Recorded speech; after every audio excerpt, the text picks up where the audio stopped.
जय हिंद दोस्तों। आपके हर मुद्दे को एक सेना के कर्नल साहब हैं और बहुत बड़े एडवोकेट है, उन्होंने सामने रखा है सरकार के कि सरकार आप लोग समझिए, उन्होंने ये मुद्दे हम सबके लिए रखे हैं, क्या ये सही है।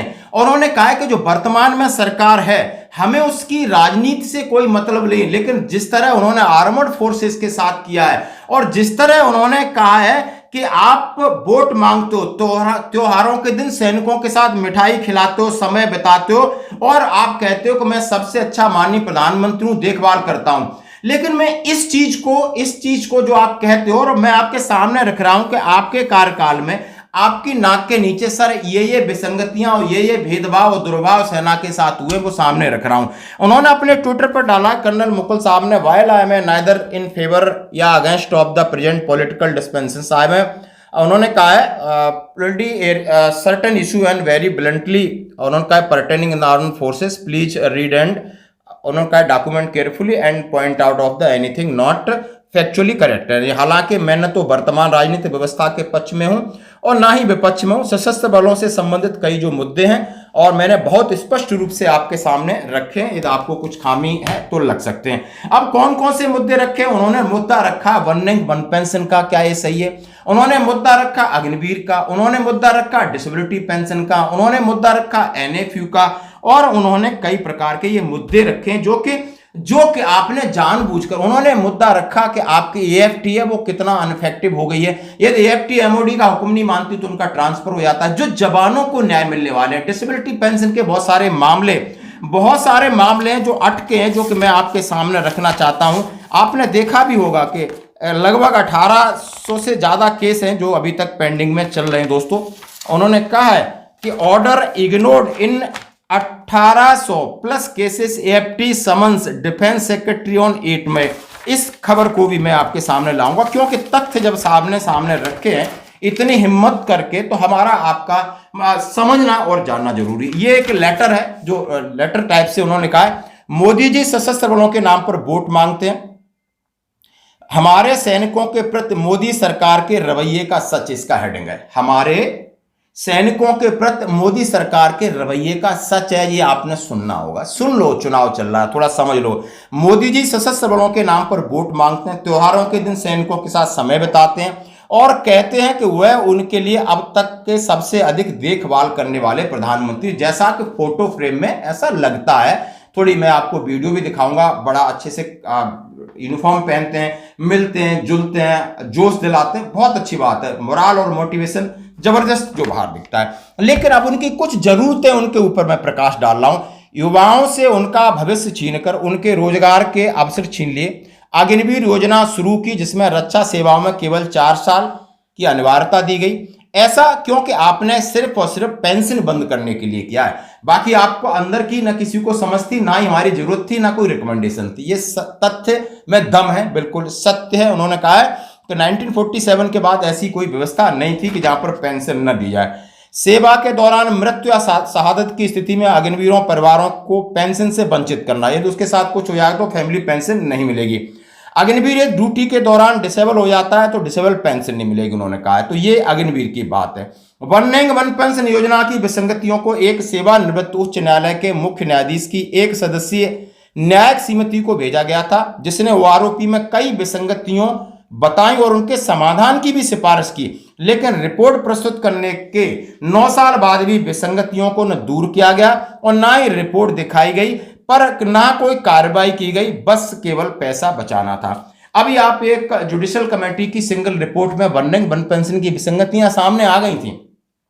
ये 9 साल पहले की बता रहे हैं, जैसे ओआरओपी बन हुआ था तो इसकी पूरी जांच की गई और उसमें सुधार की गुंजाइश थी, उन्होंने सजेशन दिए थे। लेकिन उन सजेशन से सरकार के ऊपर पैसा खर्च हो रहा था, तो उन्होंने जो कहा वो सही है, जो किया वो सही है, लेकिन बात नहीं मानी। तो ये पैसा बचाना, क्या ये न्याय था? जो कि आज भी वन रैंक वन पेंशन को लेकर जंतर मंतर हो, या आपने देखा ओआरओपी 2 हो गई, ओआरओपी 3 आने वाली है, लेकिन आपने कोई भी मामला संज्ञान में नहीं लिया। आपकी इतनी कोशिश सैनिकों की, जवानों की, जेसीओ की, सब जगह कोशिश है, वो बिल्कुल निष्क्रिय हो गई, उसका कोई भी सरकार के ऊपर असर नहीं पड़ा। ये सही है या गलत है, आपसे बात पूछी जा रही है। उन्होंने कहा है कि 2019 में चुनाव से ठीक पहले विकलांग सैनिकों और विधवाओं के खिलाफ अपीलें वापस ले ली गई थी क्योंकि सभी मामले सुप्रीम कोर्ट के निर्णयों के अंतर्गत आते थे। लेकिन वर्ष 2023 में राजनाथ सिंह जी के महान नेतृत्व में रक्षा मंत्रालय ने फिर से विकलांगों के खिलाफ अपील दायर शुरू कर दी। सैनिकों और उनकी विकलांगता पेंशन के खिलाफ प्रतिशोध की भावना रखते हैं, इस तथ्य की परवाह नहीं करते कि रक्षा कर्मी सेवा के दौरान कई विकलांगताओं से पीड़ित होने लगते हैं, जो सेवा शर्तों के तनाव के कारण और भी बदतर हो जाती हैं। क्या आप जानते हैं विकलांग सैनिकों के खिलाफ इन मामलों में सुप्रीम कोर्ट में कौन पैरवी कर रहा है?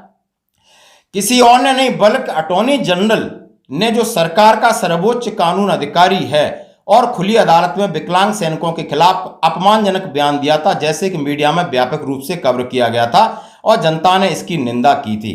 अब आप समझ सकते हो, ये है कि उन्होंने कहा है कि जब पिछले बार चुनाव थे तो अब जो डिसेबिलिटी पेंशन के मामले हैं उनकी रिट हाईकोर्ट में डाली है। एएफटी ने निर्णय दिए लेकिन वो वहां के वहां पड़े हुए हैं और उसकी पैरवी कर रहे हैं हमारे बहुत बड़े, उन्होंने अटॉर्नी जनरल की बात किया है, वो कर रहे हैं कि उसको आप दे नहीं रहे हो, क्योंकि सेना का जो सेवा है, सैनिक की एक सेवा है, चाहे वो चाहे मौसम की परिस्थिति देख लो, गाड़ियों में देख लो, रात दिन कहीं ना कहीं फिजिकल एक्टिविटी इस तरीके से स्ट्रेस है, तो उसमें बीमार होना, चोट लगना स्वाभाविक है। लेकिन अभी आप इसके लिए भी आप 2023 के बाद जो मामला आपने किया है वो आप जानते हो ये सामने, क्या ये सही है मोदी जी या गलत है, वो आपको फैसला लेना है। और उन्होंने कई प्रकार की बातें की। उन्होंने एनएफयू की बात की है, जो समयबद्ध वेतन पद्धति की योजना है, सरकारी कर्मचारी सभी सिविल सेवाओं और अर्धसैनिक बलों के लिए लागू किया जाता है, तो हमारे आर्मी के अधिकारियों के लिए भी क्यों लागू नहीं किया गया है।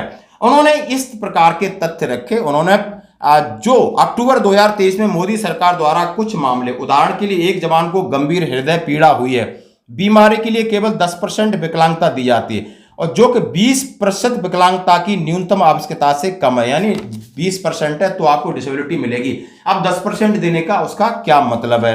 मोदी सरकार रक्षा कर्मियों, विधवाओं के वेतन और पेंशन संबंधी आदेशों को लागू नहीं कर पा रही है, उनके परिवार और ऐसे सभी अनुकूल निर्णयों के खिलाफ अपील दायर कर रहे हैं जिनके प्रति कोई सम्मान नहीं है। न्यायालय के आदेश ऐसा केवल रक्षा कर्मियों के मामले में किया जा रहा है, सिविल कर्मचारियों में कुछ नहीं किया जा रहा है। उपरोक्त प्रत्येक शब्द पूर्ण सत्य है। उपरोक्त मोदी जी की सरकार उनके अधिकारियों की हकीकत है। रक्षा सेवाओं को खत्म करने में कोई अवसर न छोड़ें। घड़ियाली आंसुओं पर मत जाओ और किसी भी सेवा या इसके बारे में मत पूछो। सच्चाई जानने के लिए रक्षा सेवाओं के सेवानिवृत्त सदस्य, मोदी जी पैसा बचाना है तो ठीक कर लो। यानी उन्होंने कहा है कि ये आप भगोड़े व्यवसायियों और बैंकों से जिसने लूटपाट ऋण वसूली है, इनको आपने छोड़ा है, लेकिन पैसा कहां बचा रहे हो? सेना के ऊपर।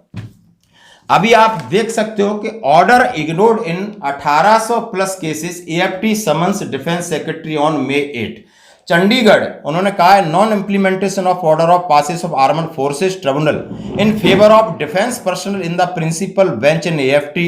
उन्होंने कहा है थर्सडे स्टूडेंट्स, उन्होंने कहा है 1800 से ज्यादा। The tribunal observe that more than 1800 cases are pending where in order are not being implemented for month and year together in absence of there being any provision of taking action of contempt of tribunal sad to handicapped in dealing with issue। उन्होंने कहा है pertaining to execution of, देखा आप देख सकते हो 1800 cases हैं।